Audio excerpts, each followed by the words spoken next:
Okay, good morning. Good morning, everyone. Another day on the Appalachian Trail here at the Long Falls Dam Road and heading for Pierce Pond today. About a 13-mile hike and going to, I think it's Harrison's, hoping to get a cabin there. I understand they have cabins. First come, first serve, so we'll see. Otherwise, there's a shelter there, but it's a nice fall day.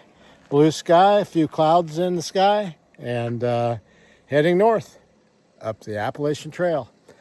Hope you have a great day. I'm going to have a great day walking north towards Mount Katahdin. My watch says 4 a.m. My mind says stay in bed, but my spirit says go ahead to another day, another day. And I've got miles to make, and not a single one will go to waste.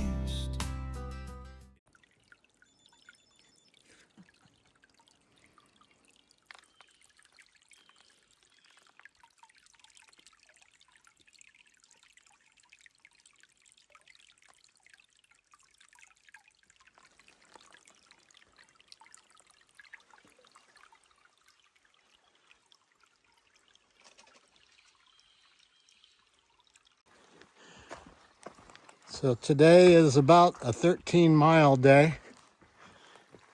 The weather's supposed to be nice and clear and cool. I think maybe around 60 for a high or so. Fall is in full swing here in Maine, but feels nice. Hoping to get to, I think it's Harrison's at Pierce Pond, and they have a couple cabins that you can rent. So I actually get to take a shower today, possibly.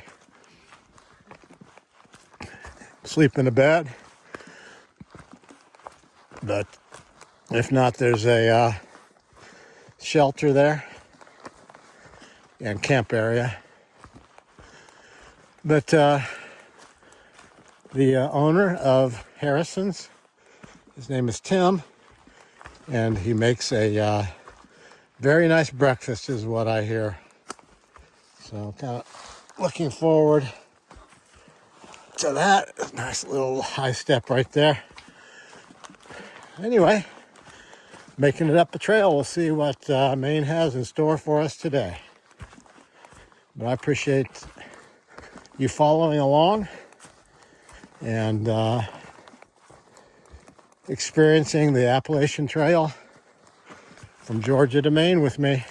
Here's a good example of the, I guess, the obstacle course that is Maine on the Appalachian Trail. You may have heard me in the past talk about cruisy trail, and I would not consider this cruisy trail. To me, cruisy trail is something you can cook along on pretty good without really being super aware of your foot placement. And as you can see, that is not the case here. But this is why those miles are a little bit harder to get in Maine, as well as New Hampshire. But I'd have to agree with my friend Hunger Pains, who lives in Maine. I met he and his daughter, Glam Girl, back in Smoky Mountain National Park. And he said that Maine is one of the most beautiful states on the trail. It is beautiful. Every state is beautiful in its own way. But Maine has been pretty spectacular with the woods and the ponds and all of the things we've been able to see. On up the trail we go. Look at these leaves.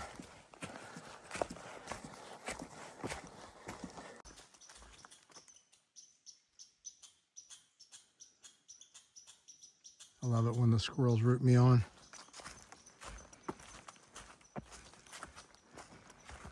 That squirrel is saying, "Go creek, go. Go creek, go." At least in my mind. It's just a beautiful trail here today.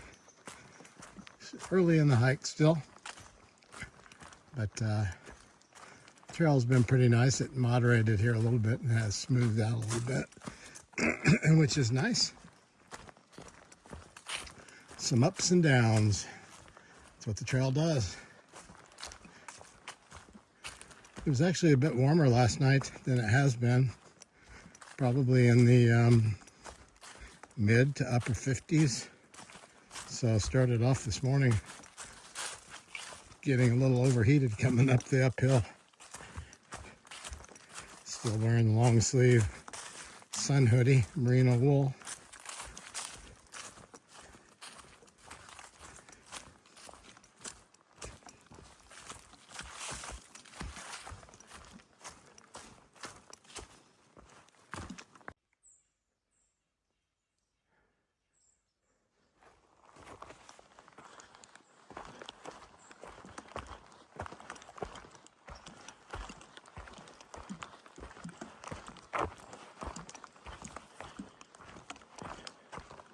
Coming up on a pond here, so trying to be quiet in case there's a moose out here. Just in case. That'd be kind of cool. Orange blaze. And the route of the Arnold expedition. 1776. Wow.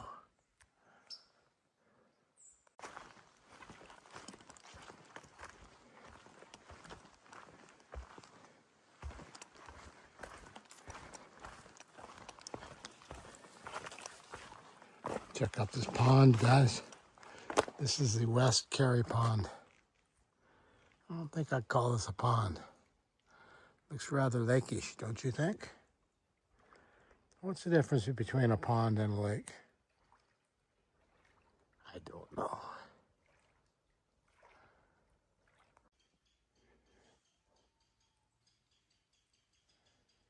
Lots of bogboards. The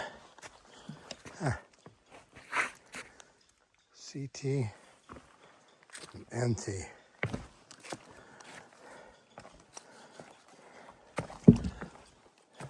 Typically, it's probably a lot more water through here. We've been in a drought, I guess probably most of the summer. The lake that I just passed, you could see a water line a little bit higher, probably. The lake's probably down a couple feet anyway. So it's a lot drier than normal. If you've been watching my videos, you probably remember a couple things. One is back in, I believe it was Vermont, before the fall colors started to show up on the tops of each of the little mountains, the foliage, even though it was green, it was drying up, turning brown, falling off of the trees. Looked like an early fall back then. Indication. The other indication is that there really wasn't any mud to speak of in Vermont. They usually call Vermont Vermud because the trail is so muddy.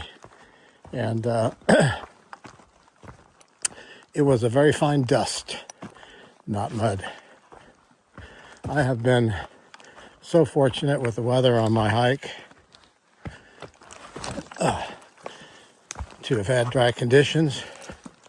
Makes it obviously a bit more challenging for water, but whoa. Well, already got into it. I'm breaking spider webs this morning. So usually an indication that you're the first one up the trail, which if that were the case, it would bode well for me tonight because at the little cabins up here at Pierce Pond. I think it's Harrison's maybe. It's first come, first serve for a couple of cabins that they have available for thru hikers. So hoping to get one of those cabins and take a shower today. Would be nice. And getting to Mount Katahdin before they close it down for the season. Obviously, after being out here for months, that's what everyone is trying to do now. As a matter of fact, all sorts of different strategies as the season wears on, from people that I've heard about that flipped forward to the 100-mile wilderness from various points, Hanover, from various points back on the trail.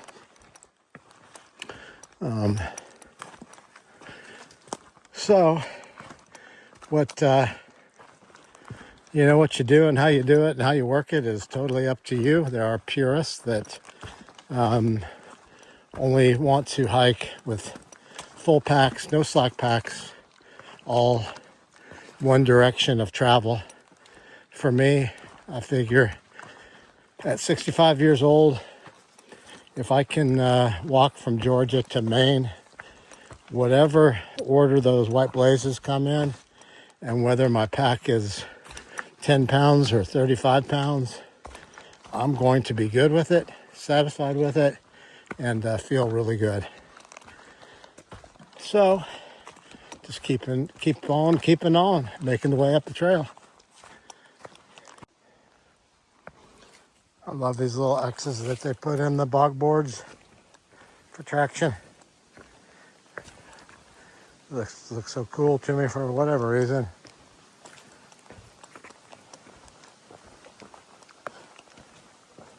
Wonder what kind of saw they use to make these bog boards back here in the woods, in the trail.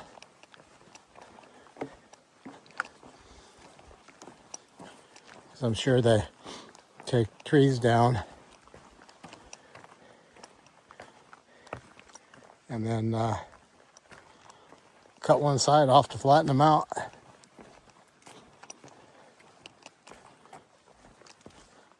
Instead of carrying stuff around other than the saw itself. Just curious if anybody has done trail work and they know. Would love it if you drop a comment in the comment section. And I know a few people that do trail maintenance, Halo and RG down in the Pinhote Trail. And to those guys and anyone else that's watching, all of those great people that I met along the trail doing trail maintenance with various lawn care implements.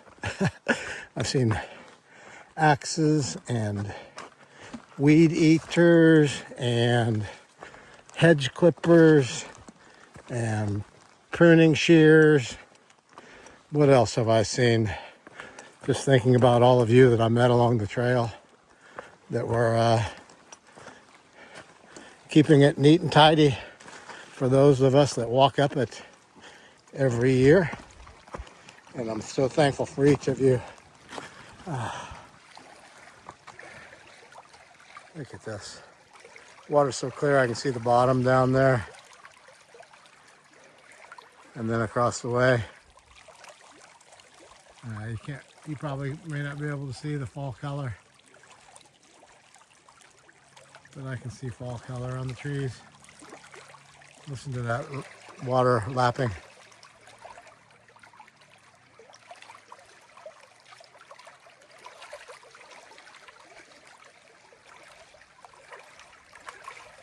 So nice.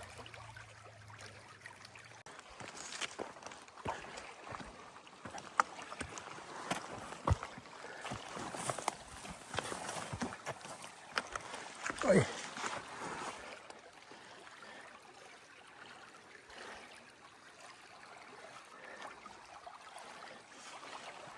Be nice to go swimming. I gotta go touch the water. See what it feels like.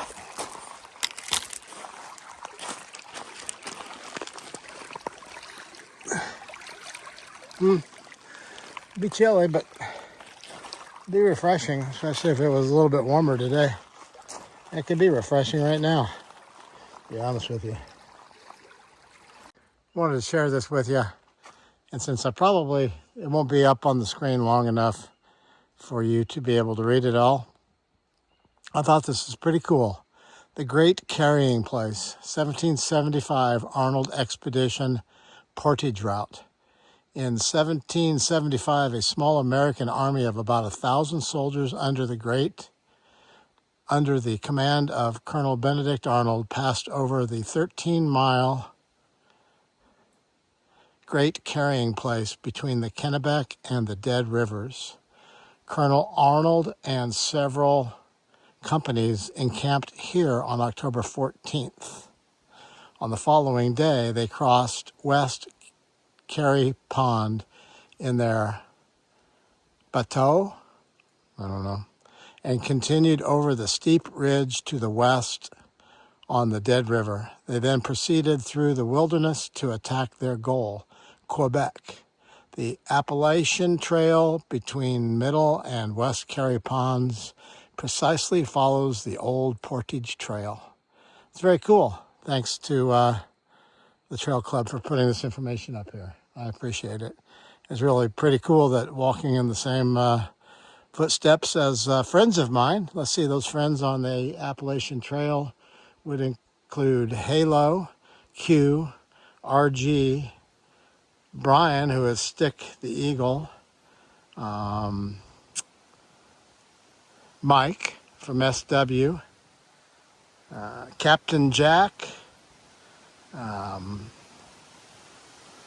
Hiking Dancer. But it's really cool that also walking in the same path as Benedict Arnold.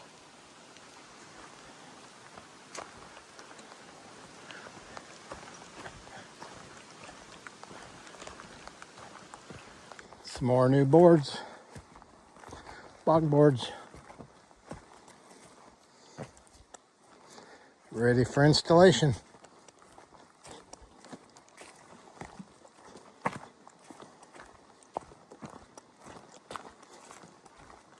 Eight miles to go. Making pretty good time. It's about 10:30. 8 miles for me. Well, I rarely hit 2 miles per hour. So one might think 4 hours. But I'd say it probably would be about 5 hours. So 10:30, 11:30, 12:30, 1:30, 2:30, 3:30. So I just kind of figure I should be there at about 4 o'clock. Look at this. Isn't that pretty? You just have to take time to look around a little bit. Start that right off of the trip, huh? Taking a trip up the AT.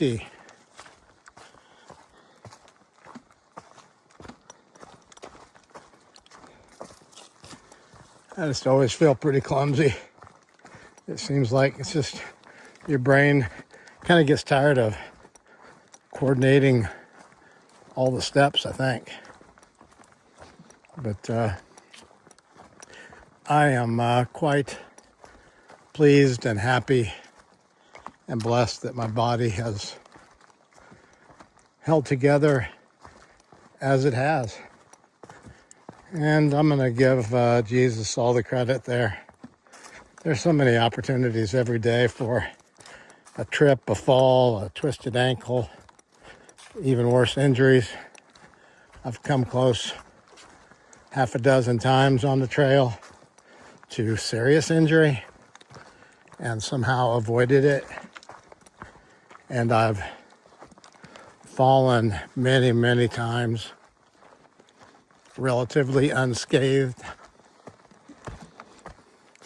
and I've avoided falling a couple dozen times because of my trekking poles. Still using the same trekking poles, Diorite gear, and they're the ones that I repaired with JB Weld all the way back in Pennsylvania. Can't recommend the Diorite trekking poles any more highly. I absolutely love these trekking poles. They have saved me from falling a couple dozen times. So this is kind of now a test of these poles and those field repairs. So those two joints there, you can see a little bit of shiny glue, not where the screws are at, but the left side of each of those joints, and the same on these two. They came apart, and when I called Minimal Gear, those folks that sell the Diorite trekking poles, I think they may manufacture them also. But anyway, when I called, because I had broken the end section, the very final section of my poles, Kate from Minimal Gear said, you know, those Diorite poles are guaranteed. I think they were guaranteed for 2 years. She said,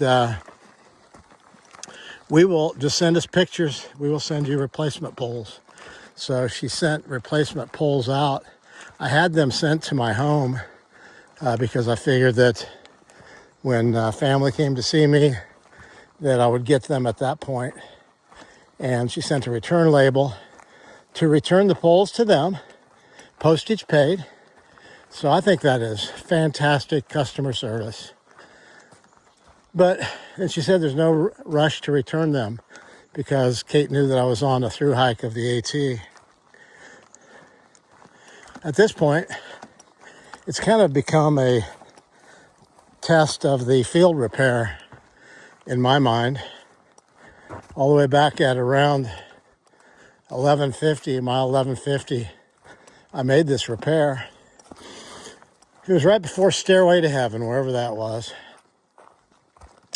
And according to their field repair instructions, you take the joints apart, you sand them down to clean them up. You clean them with, I think it's rubbing alcohol. And in the case of a hiker that doesn't have rubbing alcohol, they said you could use hand sanitizer. So I used the hand sanitizer that's on my pack. I cleaned the joints. I used JB Weld, like a general purpose JB Weld. I glued them together. And so far, you know, almost 1,000 miles later, the field repairs are still holding. So I'm going to test them all the way through now. See if I can get them all the way up to Katahdin. And then if I get these to Katahdin, how can I possibly send them back? So I'll probably just contact Kate from Minimal Gear and ask her if I can buy these poles from them instead of returning them. Or, you know what? I really don't care at this point. If these poles make it to Katahdin with that field repair, I'll just pay them the price for the replacement poles they sent to me. Because the customer service was excellent. The poles are fantastic. I love them. And I would hate to send the poles back that took me 2,200 miles up the AT. But we'll keep going. Still have some miles to hike. But that's a little impromptu update on my Diorite trekking poles. Just love it when the moss is like this in the forest.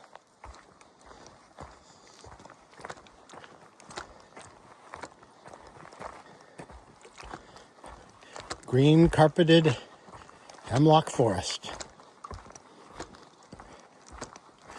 They've rolled out the green carpet in Maine for Creek.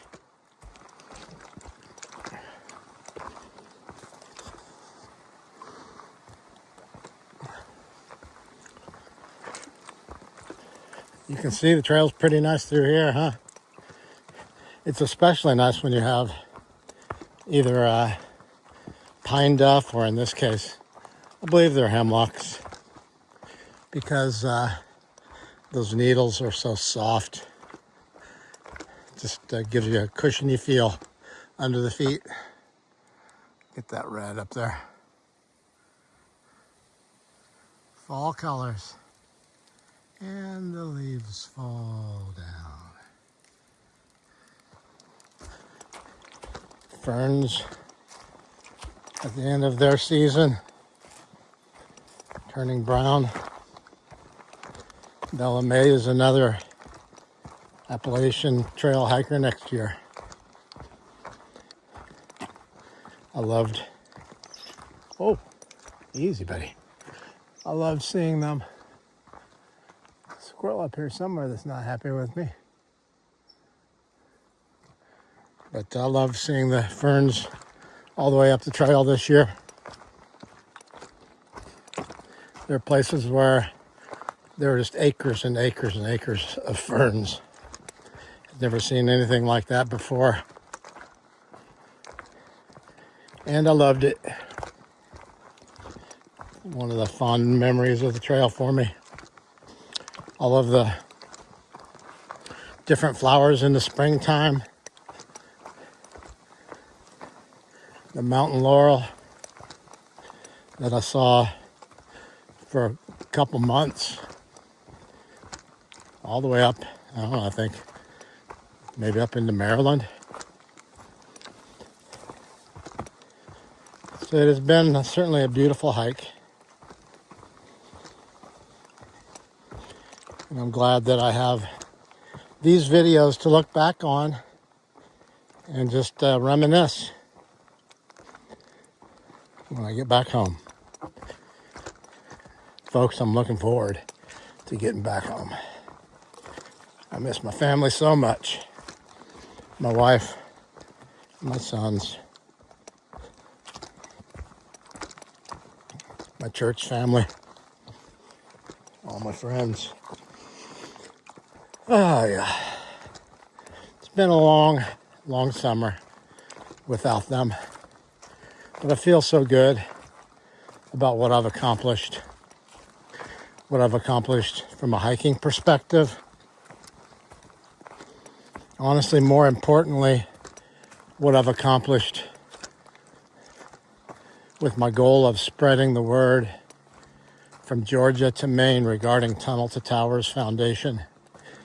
And just making sure that everyone that I passed was aware of Tunnel to Towers Foundation. It quite surprised me that a very high percentage of the people that I spoke with had not heard of Tunnel to Towers Foundation, and it made me feel good that I was introducing them to the foundation, because that was why I came out here.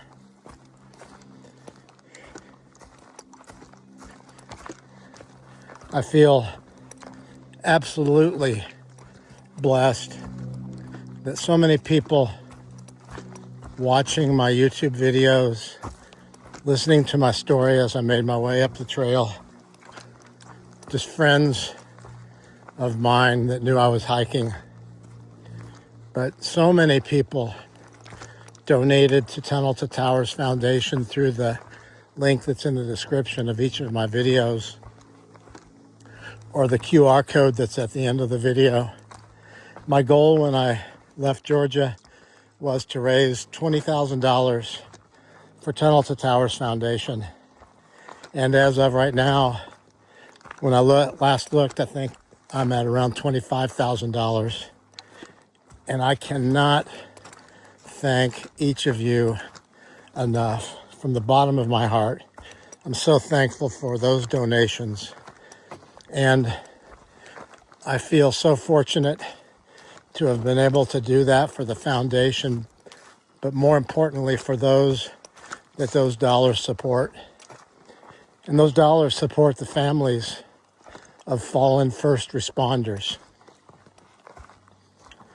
Those first responders are fire, police, Coast Guard, EMS,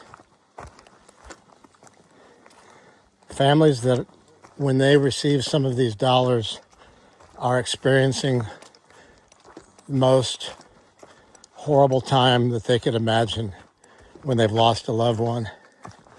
And I'm happy that something that I did and something that you did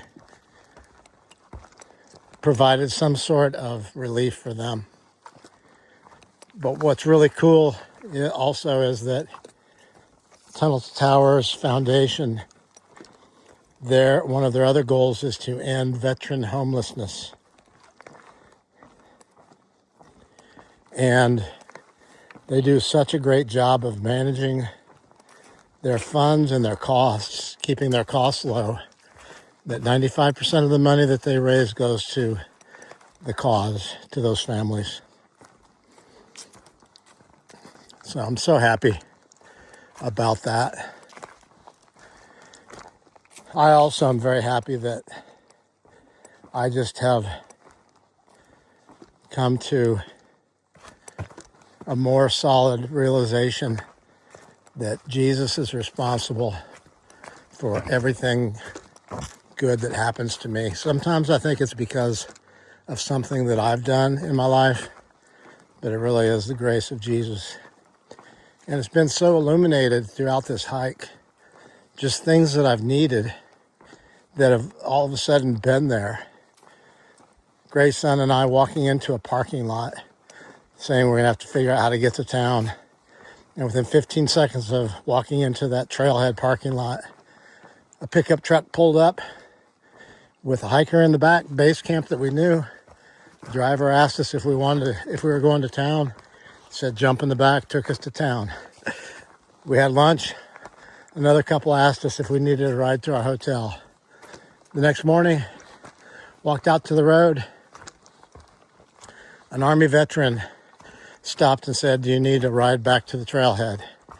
Just so many things happen. And people on the trail say that the trail provides.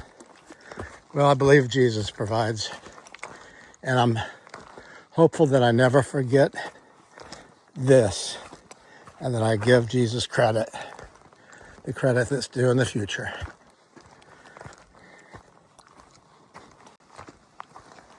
See another body of water through the trees up here. So I looked on the Far Out app, and this is the East Carry Pond, which is also appears to be a very massive lake. More clear water. Well, I bet the fishing's good up here. I'm gonna have to come back here and give that a try. What, maybe muskie? I don't know. Here's East Carry Pond for you. Beautiful. I see some structures over on the other side, I think. Maybe some camps, houses, something or other. Man, check out this sandy beach, you guys.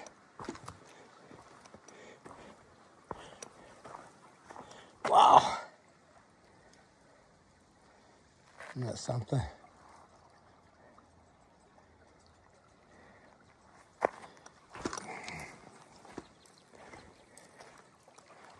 Beautiful.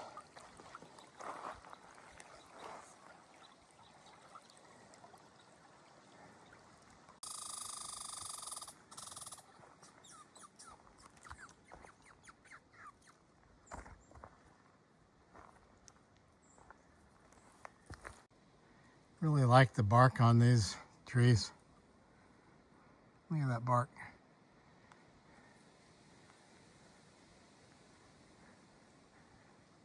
These look like junipers at home, right? The leaves of a juniper plant. There's a tree.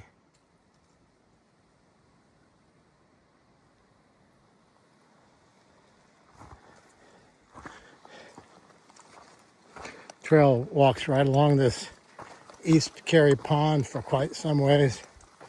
It's really pretty. The breeze blowing off of the pond feels so nice. The fall colors. So much good stuff to show you guys through here. Be careful, it'll be a 1-hour video today. Maine is beautiful. Now, I'm not going to take anything away from any of the states. They're all beautiful. But I just really never expected, for some reason, to see all of these remote lakes / ponds up here in Maine. So that was, I guess, a surprise for me, personally.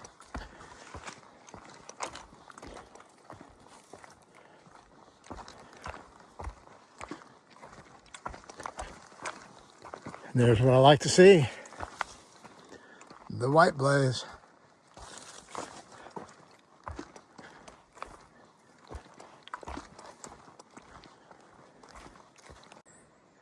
Looks to me like a sign of beaver. See a branch with the bark stripped off of it. What do you think? Looks like it to me.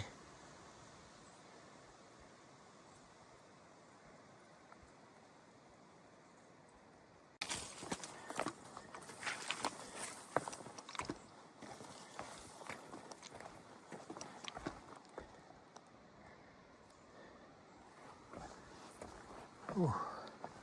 Tightrope. It's a good thing I've got an 8-inch balance beam for me.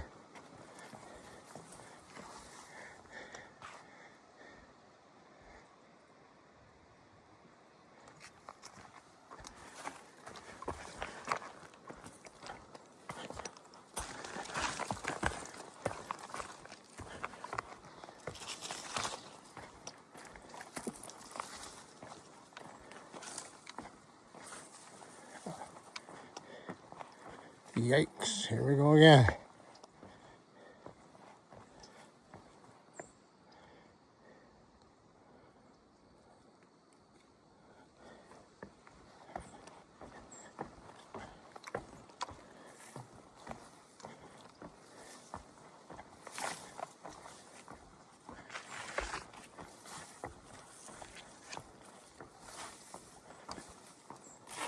Oh, boy.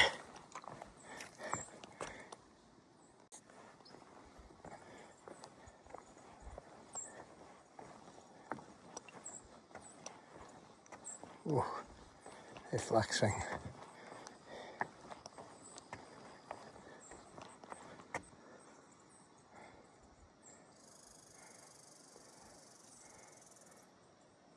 Dragonflies.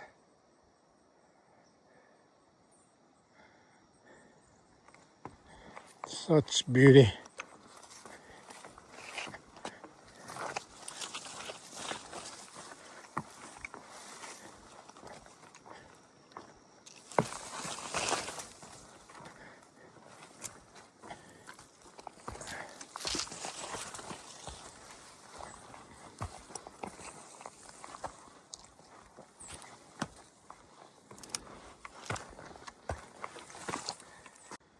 Keep seeing the signs of moose. I'm hoping that I'll come across another one.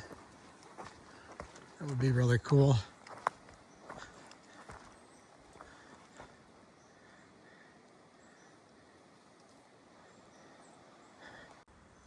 I keep seeing the signs of moose and hoping that I'm fortunate enough to come across another one. Trail through here has been really nice, and there's just a perfect breeze blowing.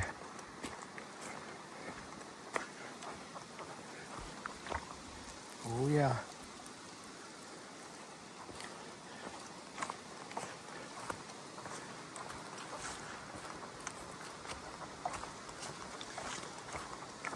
I'd like to come around the corner and find one.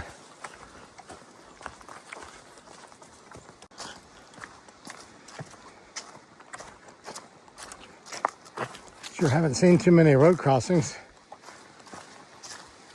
This is Scott Road.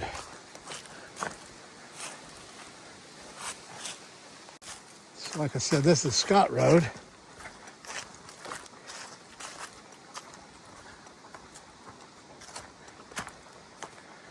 gravel road here in Maine. We go on across. That's what we do. This is what we do. Kennebec River, 7.9 miles. Long Falls Dam Road, that's where I started, 9.3. There's the river ferry schedule. Ooh, September 30th is when it stops running, day after tomorrow. Yeah, cutting out a little close. 9 a.m. to 2 p.m. I wanted to show you this long paved walkway. Talk about a lot of work. Thank you to all the trail maintainers once again. Can you imagine? What a lot of work.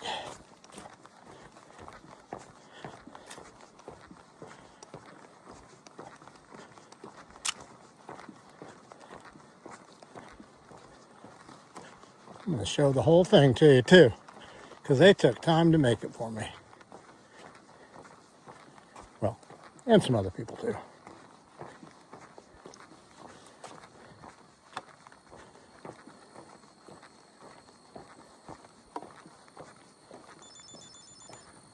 That's cool.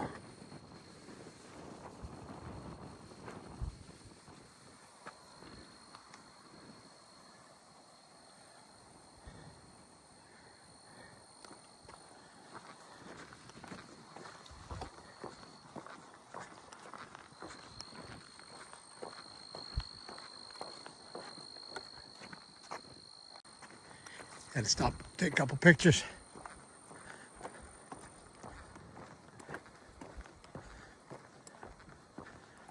Nice job, folks.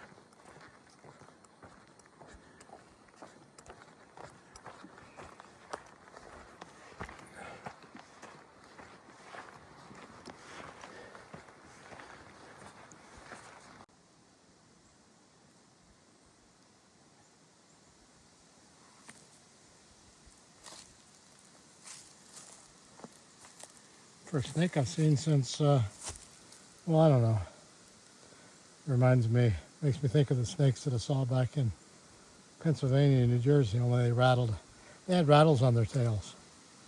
Little garter snake here. I'll leave you alone, buddy.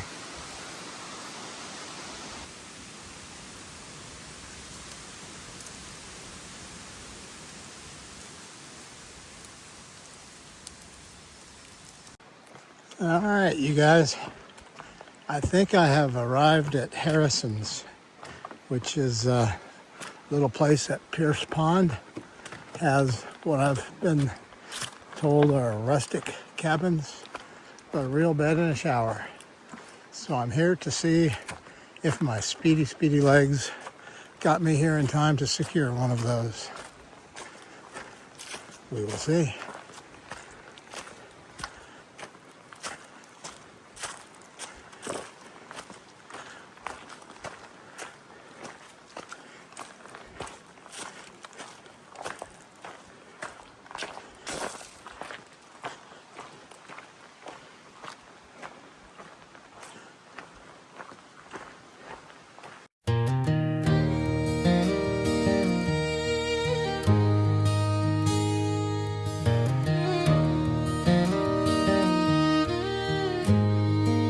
I started out in Georgia, boots heavy on red clay. The trail stretched wide before me like a promise far away. Through mountains tall and valleys deep, the world began to show. But every step was lighter, 'cause I knew where love would go. Each mile taught me something, each mile took its toll, but your voice was the compass that steadied my soul. On this trail of grace, where the wild winds call, I'm held by the hands that have caught my falls. From Georgia pines to